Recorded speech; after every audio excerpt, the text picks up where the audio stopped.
You know I got to make it happen, man. Every day, 6:30, we go local.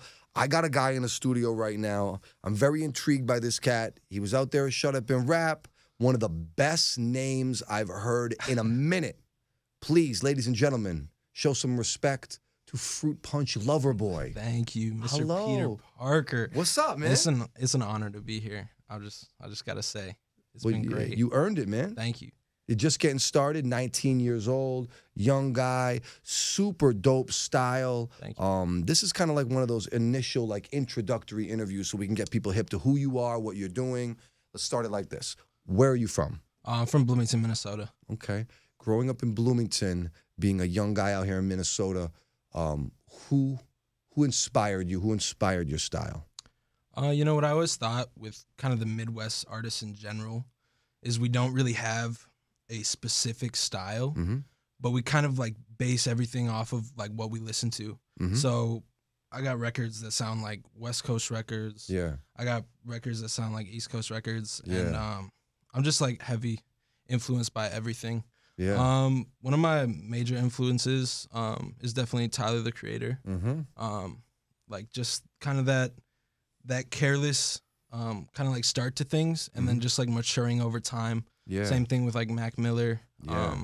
Huge fan of Earl Sweatshirt. And Yeah, those he's kind of dope.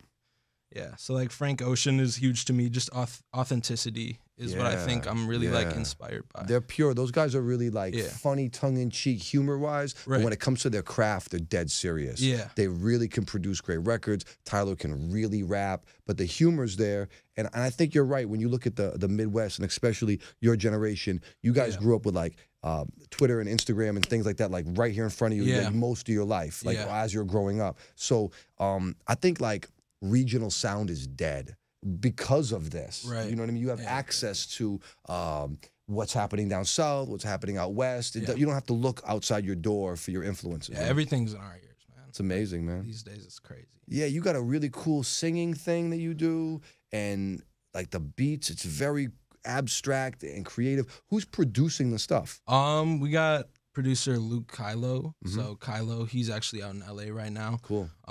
Doing his thing. And then I've been working with a producer, Khan. And then DJ Manette as well. So those are records that you'll see in the future very soon. Okay, coming up, you got a little project you about to drop. This is a demo you're calling it? November 15th. We're going to have a lot of different feeling. You know, when I was making this demo, I was really just honed in on that connection, you know, between the artist and through the speakers. Because I was there like so often just feeling something and then listening to an artist. I want someone to feel something and then turn me on and really feel what I'm feeling too. You know, making those connections between the speakers is what you guys do here with people when you're talking, and it's what I want to bring to my music. It's big, man. You don't hear a lot of guys talking about that. The connection is really the glue that keeps the artist and the fan moving, and it's looked over a lot of times. Artists can be very self-serving, and it's about them, but if you make it about them, you know, that's where the connection is. That's where the action happens. Yeah, and I just want to kind of tell my story and what I'm feeling, and then hopefully someone listening will connect to that. That's what's up, man. Where did you come up with the name Fruit Punch Loverboy? All right, so my first name was High C, just like the Fruit Punch, so HICEE. And then I kind of went to a more mature name, Herb Johnson, Herbert being my middle name. And Johnson being my last. And then I was just kind of Googling names, you know, and I Googled like my Instagram handle, which was FruitPunchLoverBoy. And I was like, all of my social media just popped up right away. And I was like, this is it. I really like it. It rolls off the tongue. It's fun. It's interesting. People want to know what a Fruit Punch Loverboy is all about. Now, if I have to ask you, if you prefer high C, maybe is it what, Ecto Cooler? Are we going Hawaiian Punch? I think that Poppin' Pink Lemonade. Oh, wow. Goes so crazy. Okay. It goes so crazy. This is, you're true to brand over here. But I mean, Flash and Fruit Punch is the go-to, I think. Yeah, So I'm really a fan of those. If you're out on the move and we're pulling up at a holiday or an essay or something like that. I could go. I might switch it up and go Minute Maid. I don't know. Yeah, no, I don't know. You could get crazy. You know, you could get crazy. I know. Could get insane. Now you have a mix. Like I see, like when you go to the Coke machine and there's like that special variety, and you can like mix and match stuff. I can't mix it. I can't Don't mix disrespect it. the Fruit Punch. You gotta keep it pure with the flavor. Man. You gotta be confident in the flavor you go.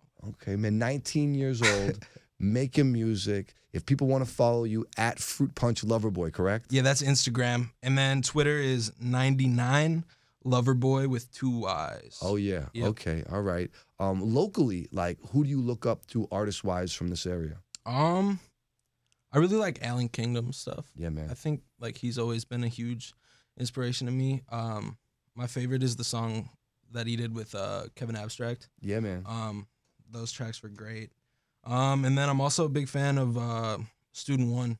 Also, yeah, he's fire. He's super fire. He's that record with Tierra Whack is so good. Yeah, and he's very driven. When you see a guy like that, young guy, finding his spot in the market, finding his place in the universe. He's really going after it, man. I really like it. That's cool, man. All right, so we're gonna play a song from you on the radio. How was your experience at Shut Up and Rap? It's been great. Like the connections I make there. Yeah. I encourage every artist to go to Shut Up and Rap, and do that because the connections you make. Mm-hmm. You might not be a champion one week, but the connections you'll make that week, I guarantee, will be worth your while. Yeah, yeah. And I think just getting out the house and like participating. Yeah, and like you're performing. Yeah. That's what you make music for at the end of the day, right? Is to perform. Like I can be addicted to recording music all I want and addicted to making it, but once I'm addicted to performing, like that's what I strive for. And that's the selling of what you're doing too. The way you're going to be able to monetize and grow your brand and connect with people in that live setting. Because when you went over there. Now, say you had just made music at your house. That would have been cool, but I wouldn't know about you. Right. And now, boom, it's coming back to me, and people are going, yo, you got to meet Fruit Punch Loverboy. Yeah. And I'm like, what is this guy? And now he's here in a corduroy blazer, like really stunting on me. It's amazing, man. Yo, thank you for coming by. Thank you. Yo, good luck to you, and I'm looking forward to hearing your music. You got a demo, an album dropping November 15th. All right, man. Be on the lookout. Fruit Punch Loverboy. It's been a pleasure. Thank you. Pour up the Minute Maid. Let's make it happen. Yeah, let's get that fruit punch.